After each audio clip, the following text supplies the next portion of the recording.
School of Magic Season 2 title कंकाल spikes का निर्माण। आदर्श कंकाल जनरलों के ठीक सामने आया।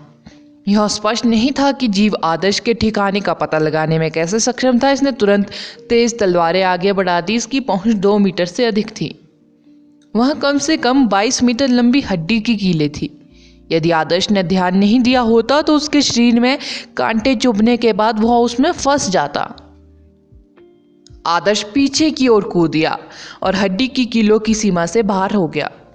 उतरते ही उसने आकाश की ओर अपनी उंगली उठाई, एक पर्पल ब्लैक स्टार पैटर्न को बुलाया, जिसके बाद एक लाइटनिंग वाला ड्रैगन कंकाल जनरल पर उतर रहा था। इसकी खोपड़ी पहले से ही गायब थी। इस बार लाइटनिंग ने उसके सीने को टुकड़े टुकड़े कर दिया। उसकी एक पसली आदर्श के पैरों के पास आ गिरी। कंकाल जनरल अभी भी ढोल रहा था। अपना सीना खोने के बाद भी यह अभी मरा नहीं था।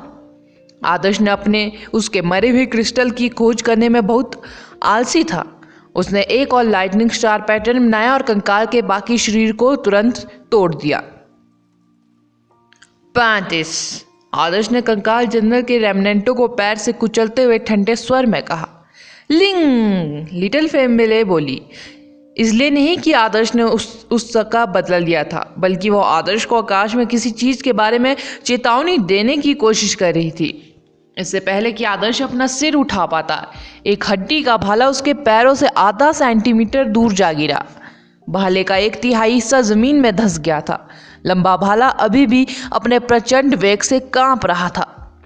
जब आदर्श पर अलग अलग कोनों से लगभग 1 मीटर लंबे कई हड्डी वाले भाले छोड़े गए तो वह हवा में तेज हथियारों के कटने की आवाज सुन पा रहा था। आदर्श तुरंत चकमा देकर भाग गया। 4 हड्डी की कीलें एक पंक्ति में जमीन में धंस गई, जहां वह कुछ देर पहले खड़ा था। जमीन में फंसने के बाद वे अपनी प्रचंड गति से काम भी रहे थे। आदर्श ने अपने आसपास का निरीक्षण किया और पाया कि सफेद हड्डी की कीलें उस पर तीर की तरह गिर रही थी। इससे पहले आदर्श ने हड्डी के भाले के लैंडिंग समय के बीच मामूली अंतर का उपयोग करके हमलों को मुश्किल से चकमा दिया था। हालांकि हड्डियों की बारिश एक साथ हो रही थी, जिससे हड्डी के भाले के हमले से छिपने के लिए जगह ढूंढना असंभव हो गया था। इस स्थिति में शैडो से भागना अब कोई विकल्प नहीं था। यहाँ तक कि अगर वह शैडो में बदल भी जाए तो हड्डी की घनी कीलें उसे शैडो के अंदर ही मौत के घाट उतार देंगी।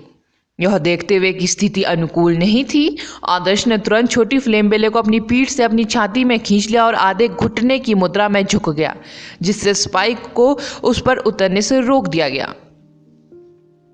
Black snake armour activate. हड्डियों की बारिश के बीच आदर्श ने अपने शानदार कवच को एक्टिवेट किया। नीली काली पपड़ियों ने लगभग तुरंत ही आदर्श के शरीर को उसके सिर से लेकर पैर तक ढक दिया। काले सांप के तराजू कोई अत्यंत कठोर पदार्थ नहीं थे। हालांकि ऐसा लग रहा था आदर्श ने कोई धातु का कवच पहन रखा है, लेकिन इससे उसकी गति में कोई बाधा नहीं आई। हड्डी की कीलें आदर्श पर गिरी। वह हिट लेने के लिए अपनी पीठ का इस्तेमाल करता रहा। आखिरकार उसने ब्लैक स्नेक आर्मर पहना हुआ था, लेकिन छोटी फ्लेम्बेले ने नहीं पहना था। यिंग, लिटिल फ्लेम्बेले जो आदर्श की सुरक्षा में थी चिल्लाई। वह अपने आसपास की हड्डियों की चुभने वाली आवाज सुन सकती थी। यहाँ तक कि ठक्कर से जमीन भी टुकड़े टुकड़े हो रही थी। फिर भी वह पूरी तरह से सुरक्षित थी। आदर्श की बाहें उसके छोटे शरीर को कसकर पकड़े हुई थी। मैं ठीक हूं, ये हड्डी की कीलें मुझे चोट नहीं पहुंचा सकती। आदर्श की पीठ से तेज धातु की खड़खड़ाहट जैसी ध्वनि निकलती रही। ब्लैक स्नेक आर्मर ने आदर्श को वास्तव में मजबूत सुरक्षा प्रदान की थी। यहाँ तक कि विशाल कॉर्प्स जनरल भी उसकी रक्षा को भेदने की कोशिश में नाकाम था। ऐसा कोई तरीका नहीं था कि जिससे सर्वेंट लेवल के कंकालों की हड्डी की कीलें उसके आर्मर को तोड़ सके। हड्डियों की बारिश काफी देर तक होती रही। हड्डी के कांटों की एक के बाद एक लहरें जमीन पर गिरती रहीं। यहाँ तक कि इंटरमीडिएट जादूगरों की एक विशेष टुकड़ी को भी हमले से भारी नुकसान उठाना पड़ा होगा। ब्लैक स्नेक आर्मर की रक्षा पूरी तरह से आदर्श की अपेक्षाओं से अधिक थी। आदर्श को अपनी पीठ पर थोड़ा दर्द तभी महसूस हुआ जब हड्डी की कीलें उस पर लगना बंद हो गई। हड्डी की कीलों ने ब्लैक स्नेक आर्मर पर बहुत सारे छोटे छेद छोड़ दिए, लेकिन वे उसमें प्रवेश नहीं कर पाए।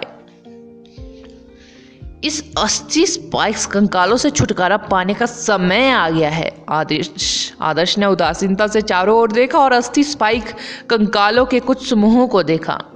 यह स्पष्ट था कि बोन स्पाइक कंकालों की कमान योद्धा स्तर के जीव थे। वे किसी प्रकार की वर्गाकार फॉर्मेशन में खड़े थे। जब उन्होंने अपनी हड्डी की स्पाइक्स को उछालना शुरू किया तो इसके परिणाम आदर्श पर अटैक हुआ। उस स्थान को छोड़कर जहां आदर्श खड़ा था, पूरे क्षेत्र को हड्डी की कीलों से छेद दिया गया था, जिससे टूटी हुई हड्डियों की एक परत बन गई थी। इन अस्थि स्पाइक्स कंकालों से उत्पन्न होने वाला खतरा उनकी भारी संख्या के कारण युद्ध स्तर के प्राणी से भी अधिक था।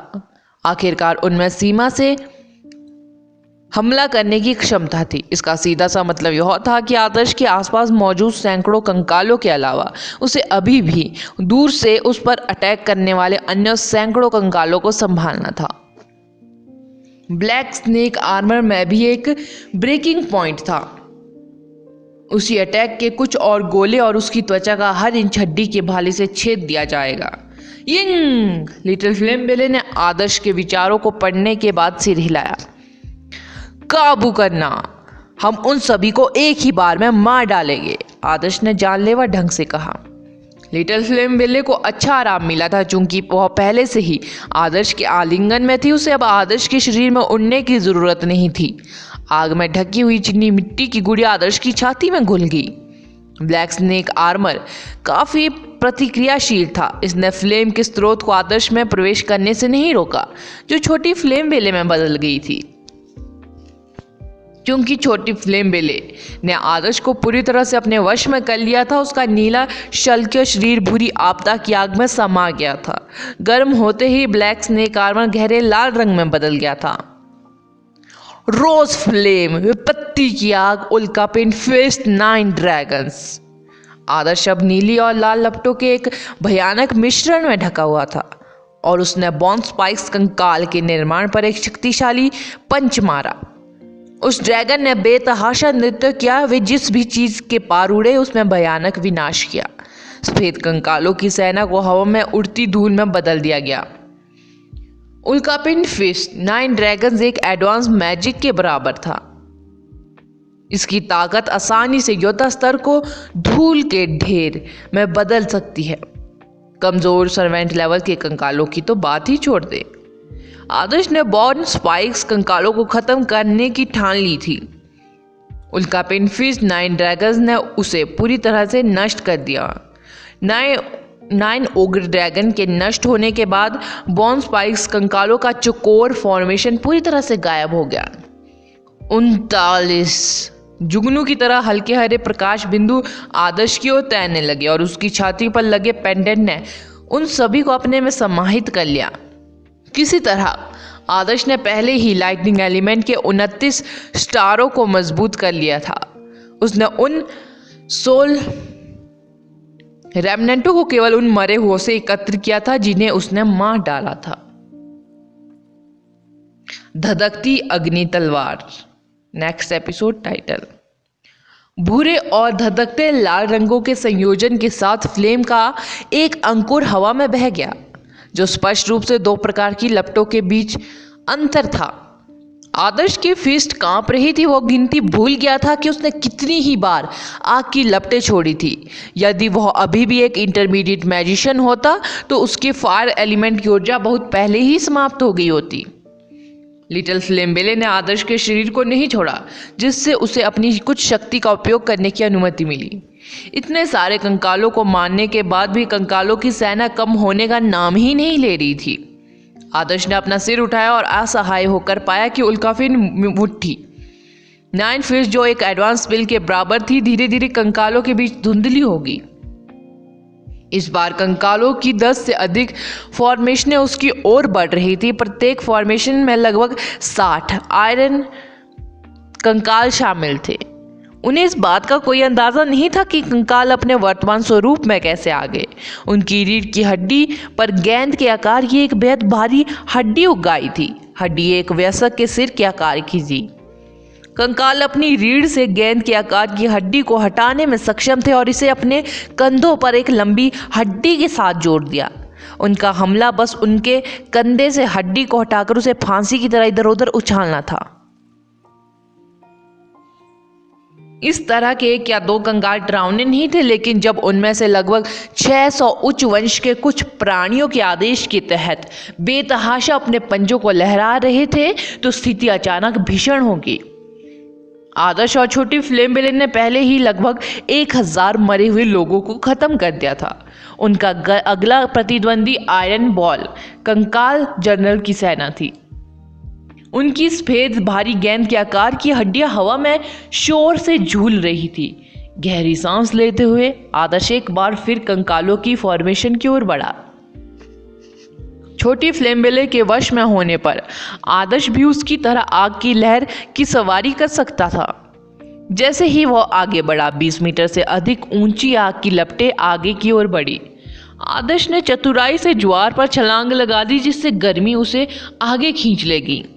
जैसे ही आदर्श आयरन बॉल कंकाल के पहले फॉर्मेशन के करीब पहुंचा, उसने हवा में छलांग लगा दी। वह कुछ देर पहले ही थोड़ा लाल हो गया था और अचानक 10 से अधिक आग उगल दी। इन गांठों ने उसे पूरी तरह से घेर लिया, जिससे हवा में भयंकर रूप से जलने वाला एक विशाल उल्कापिंड बन गया। आदर्श ने जिस उल्कापिंड को समन किया था वह जमीन पर पटक गया और अपने रास्ते पर आग का एक शानदार निशान छोड़ दिया। जलते हुए उल्कापिंड के टकराने से कंकाल बन गए, जिसके परिणाम स्वरूप एक संक्षिप्त बहरा कर देने वाला विस्फोट हुआ। यह ध्वनि तब उत्पन्न हुई जब प्रचंड प्रभाव से जमीन दरक गई। अगले ही पल टूटी हुई जमीन से चट्टानों के टुकड़े सभी दिशाओं में फैल गए। आदर्श को केंद्र में रखते हुए एक भयानक सदमे की लहर आसपास के वातावरण में फैल गई, जिससे लोहे की गेंद के कंकाल उड़कर हवा में घूमने लगे। वे या तो छर्रे से चकनाचूर हो गए या शॉकवेव से उड़कर गिर गए। यह केवल प्रस्तावना थी, क्योंकि उल्कापिंड जमीन पर गिरा था। असली खतरा फायर थी, जिसने तुरंत एक झील के आकार के क्षेत्र को अपनी चपेट में ले लिया था। शॉकवेव की सहायता से आग की लपटें सकेंद्रित छल्लों में 100 मीटर से अधिक बाहर की ओर फैल गई। आग की लपटें छूते ही सर्वेंट लेवल के कंकालों की कतारें एक साथ बिखर गई। आदर्श ने शायद ही कभी छोटी फ्लेम बेले के साथ मिलकर लड़ाई की हो। वह जानता था कि इससे छोटी फ्लेम बेले के विकास पर प्रतिकूल प्रभाव पड़ेगा, क्योंकि वह अभी भी युवा चरण में थी। उसे अभी भी उग्र जादूगरनी के स्तर तक पहुंचना बाकी था। इस प्रकार उसे अभी भी किसी को अपने वश में करने की क्षमता में महारत हासिल नहीं हुई थी। आदर्श जितनी देर तक अपनी क्षमता का इस्तेमाल करेगा, उसे उतना ही अधिक नुकसान होगा। यानी जितनी ही देर तक आदर्श छोटे फ्लेम बेले का इस्तेमाल करेगा उसे उतना ही नुकसान होगा। हालांकि मौजूदा स्थिति में उनके पास कोई विकल्प नहीं था। छोटी फ्लेम बेले न केवल कंकालों से लड़ने के लिए अपनी सारी ऊर्जा का उपयोग कर रही थी, आदर्श भी लड़ाई में अपने शरीर की तुलना में अधिक बोझ उठा रहा था। जब वह पहली फॉर्मेशन नष्ट हो गई तो आयरन बॉल कंकालों की कई फॉर्मेशनों ने आदर्श को घेर लिया था। उन्होंने अपनी हड्डियां उठा ली और बेतहाशा जमीन पर पटकने लगी।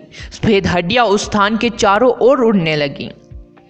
आदर्श ने उड़ने वाली हड्डियों के बीच से बुनाई की, लेकिन फिर भी उसे भारी गेंद के आकार की हड्डियों से शक्तिशाली प्रभाव का सामना करना पड़ा। ब्लैक स्नेक आर्मर अधिकांश क्षति को रोकने में कामयाब रहा, लेकिन दर्द अभी भी बना हुआ था। सबसे महत्वपूर्ण बात यह है कि लगातार हमलों के कारण आदर्श ने अपना संतुलन पूरी तरह से खो दिया। Shadow clone. आदर्श भारी प्रहारों से थक गया तो वह तुरंत एक शैडो में छिप गया, जो तेजी से दूर जाते हुए एक नकली धोखे में विभाजित हो गई। कंकालों में अभी भी कुछ बुद्धिमत्ता थी। जब उन्होंने अपना लक्ष्य खोने के बाद किसी चीज को हिलते हुए देखा तो उन्होंने तुरंत शैडो का पीछा किया और अपनी गेंद के आकार की हड्डियों को उस ओर फेंकना जारी रखा। आदर्श अपनी जगह पर स्थिर रहा। जब शैडो क्लोन क्षेत्र से बाहर चला गया तो आदर्श ने आयरन बॉल कंकालों को अपनी ओर बढ़ते देखा। उनके शव आधे पहाड़ में एक दूसरे के ऊपर रखे हुए थे। यह दृश्य काफी बड़ा चढ़ा कर पेश किया गया था। एक साधारण मैजिशियन के बचने की कोई संभावना नहीं होगी। मैं उन्हें एक ही झटके में मिटा दूंगा। छोटी फ्लेम बेले उस पर कब्जा करते समय उसके साथ तालमेल बिठा रही थी। उसने आग की लपटें जमा की और आदर्श को उनके रूप को नियंत्रित करने की क्षमता दी। एक विचार के साथ आदर्श को पता चला कि रोज फ्लेम और कैलामिट फायर दोनों पूरी तरह से उसके नियंत्रण में थी। जादूगरों को फायर एलिमेंट की शक्ति को उजागर करने के लिए स्टारों की ऊर्जा पर निर्भर रहना पड़ता था, लेकिन छोटी फ्लेम बेले जैसी अद्वितीय मौलिक प्राणी अपने विचारों से आग को नियंत्रित करने में सक्षम थी। लिटिल फ्लेम बेले की ऊर्जा की आपूर्ति सीमित थी, लेकिन आदर्श की ताज़ा नई फायर एलिमेंट गैलेक्सी ने आदर्श को ऊर्जा की प्रचुर आपूर्ति प्रदान की थी, जिससे वह आग की लपटों पर लिटिल फ्लेम बेले के नियंत्रण का आसानी से उपयोग कर सके। Flame sword. आदर्श ने अपने विचार केंद्रित किया, हालांकि वह अभी भी इसका आदी हो रहा था। फायर एलिमेंट की ऊर्जा तेजी से उसके सामने एकत्रित होगी। यह एक छोटे से अग्नि अंकुर से बढ़कर एक विशाल ज्वाला बन गया। हालांकि फ्लेम अनियंत्रित रूप से नहीं जली, यह बस आदर्श के सामने जमा होगी और एक लंबी वस्तु का आकार ले लिया। भट्टी में बनाए गए हथियार की तरह फ्लेम 10 मीटर लंबी जलती हुई तलवार में बदल गई। तलवार आग से बनी थी। इसका रंग रोज की फ्लेम के समान रक्त लाल था, जो उसे काफी चमकीला बनाता था। इसके साथ साथ उग्र रेखाएं भी थी जो भूरे लाल रंग की थी, जिन्हें आपदा की आग से तलवार पर उकेरा गया था, जिसे संशोधित करके गुलाब की फ्लेम को तलवार के आकार में बदल लिया गया। उन सभी को मारने का समय, आदर्श चिल्लाया। 10 मीटर लंबी उग्र तलवार आगे की ओर चली, सीधे आयरन बॉल कंकालों की ओर जा रही थी जो शैडो का पीछा कर रहे थे। तलवार की ताकत जबरदस्त थी। इसकी उपस्थिति कंकालों के लिए शुद्ध विनाश थी। जब उग्र तलवार कंकालों से भरे पहाड़ पर गिरी तो प्रकाश की तीव्र चमक के साथ एक विशाल फ्लेम ने तुरंत उन्हें भस्म कर दिया। आग की भीषण लपटें पूरे इलाके में तेजी से फैल गई। आग के बीच में स्लैश से बनी एक लंबी खड्ड दिखाई दे रही थी। खड्ड के अंदर जमीन झुलसी हुई थी, जिसमें कंकालों के ढेर लगे हुए थे, जिनके मरे हुए क्रिस्टल ऊंचे स्तर पर गिरे हुए थे। गुच्छेदार आयरन बॉल कंकाल भी मुसीबत में फंस गए थे। उनमें आग लग गई, जिसमें से एक बुझने वाली नहीं थी, जिससे वे कुछ ही मिनटों में जलकर मर गए। अगला एपिसोड जानने के लिए बने रहे मेरे इस चैनल के साथ। Thank you.